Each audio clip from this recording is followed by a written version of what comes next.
I wonder what that would be like today. I wonder if he came into our culture today, what he would see and how he would feel. What if he came here in this church, and what if he stayed with one of the families? What if he stayed with one of the families who have teenagers?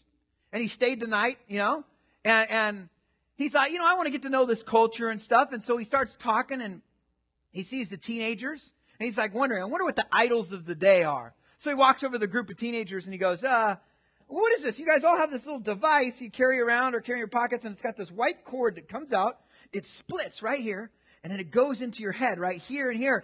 And what is this? And teenagers go, oh, yeah, that's music we're listening to through our iPods and iPhones. And he's like, wow, where's this music come from? And teenagers, they're very helpful. He says, oh, they come from a land called iTunes. And Paul would say, bring me to this iTunes. So let's do that this morning. Let's go to iTunes. Here's what iTunes looks like right now. And because it's really interesting, because if you look at iTunes, iTunes will tell you by the minute what is the most popular, most downloaded stuff. I mean, we could go to billboard.com and look at what's the most popular of the week, and that goes by all kinds of different charts. But iTunes is like what's being downloaded the most right now. And if you look right now, here it is. Matter of fact, look at this. It says top charts right there. So if we want to look at music, for example, we can look right there. Let's pull it up. Top chart. Here we go. The number one most downloaded song right now of all the thousands upon thousands of songs is this song called Turn Me On, featuring Nicki Minaj. So it's from David Guetta and Nicki Minaj. Interesting. What is this poetry? What is this poetry? Let's take a peek. Make me come alive. Come on, turn me on. Touch me, save my life. Come on, turn me on. I'm using a Shakespeare voice. I'm too young to die. Come on and turn me on. Turn me on, turn me on. Turn me on. Turn me on.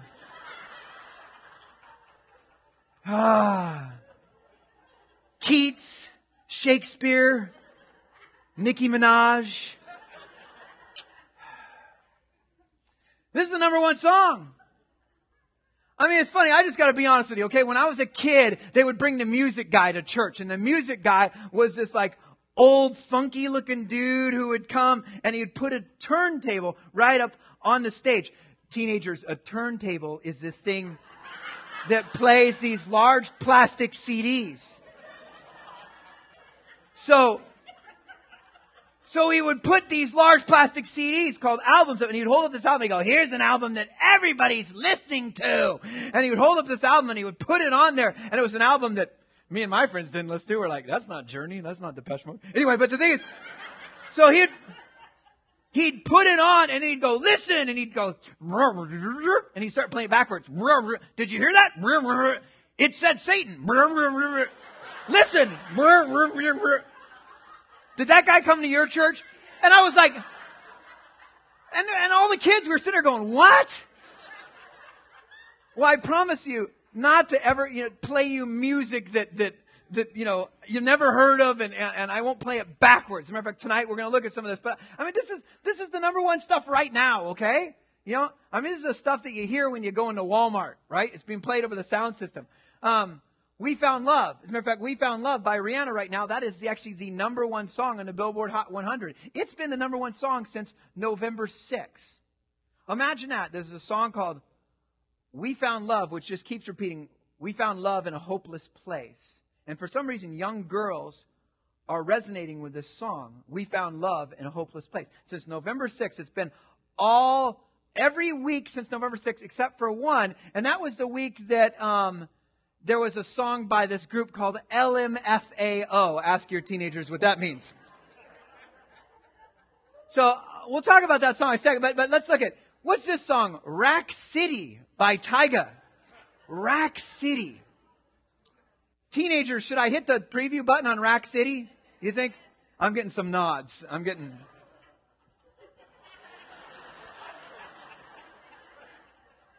Parent came up to me at the last church I was at, and I said, we're going to go through a bunch of these songs. He said, I'm coming tonight. You know why? I said, why? Because my teenager said, Mom, you don't need to go to that thing. She goes, so now I know I need to go.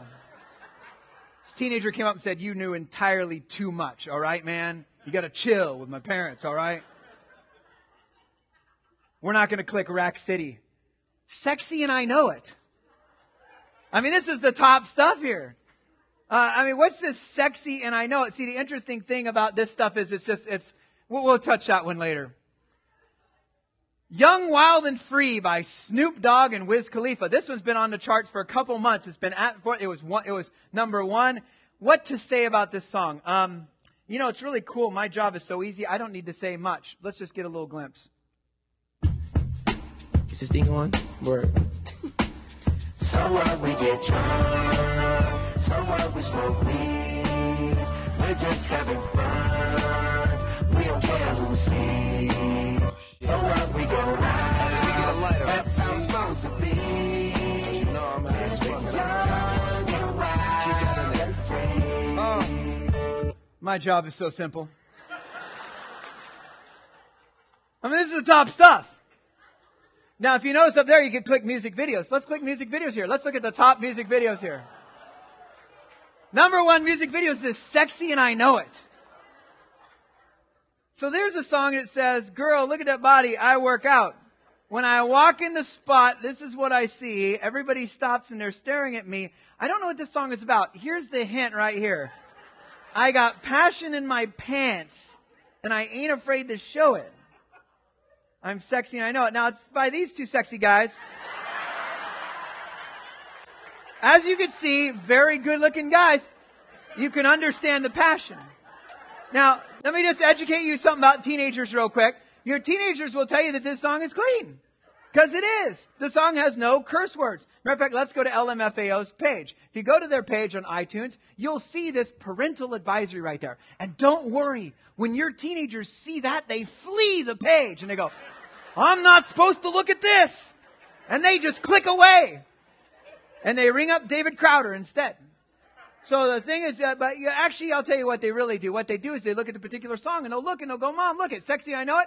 Doesn't have the little explicit red thing right there. So it's clean. As a matter of fact, if you go to the music video page, there's the page. And right there would be where the explicit warning would be. And there's no explicit warning. So this video is clean. Don't worry about it. As a matter of fact, if we click the preview button right now, teenagers, there's no.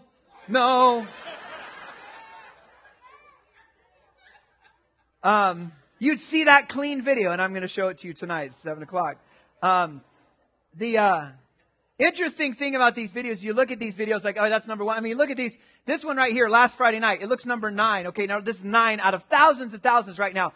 And the thing that's interesting about last Friday night, thank God it's Friday, by Katy Perry, is this song. You might think, oh, is this a big song? Well, I'll tell you what.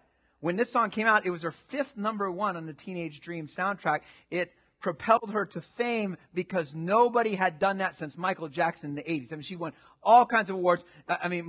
She broke all the records with this song. This song was so popular. As a matter of fact, you guys, even if you don't recognize the song, you've heard this song. I hear adults sometimes go, I don't know what that song is, and I'll play. Oh yeah, I've heard that because it's on at the gas station, it's on at the grocery store, it's on, all this stuff. But your kids will gladly tell you how clean it is. Because if you go to her page, you click on last Friday night, and look, it's not explicit. Don't worry, parents. There's no cuss words. So again, our teenagers will tell us, hey, this is a clean song. Let's look at these clean lyrics here real quick, okay? Last Friday night, again, there's no cuss words. So don't worry, guys. Don't worry at all. We went streaking in the park, skinny dipping in the dark. Then we had a menage a trois. Last Friday night, yeah, I think we broke the law. Shh, no cuss words, so it's clean. Always say we're going to stop. This Friday night, do it all again. This Friday night, do it all again. Not harmful to our kids at all. No. As a matter of fact, it's not affecting our kids at all. Our kids in no way think that this kind of mentality is fun or anything like that. In no way are girls actually starting to drink guys under the table in any way. No way are we seeing any of these kinds of alarming statistics. In no way is there media out there that's reflecting this kind of stuff all the time and making light of it and saying, hey, what the heck, just have fun. Now, see, the thing is, if you're like the Apostle Paul and you're like me, you might be distressed when you see some of this stuff.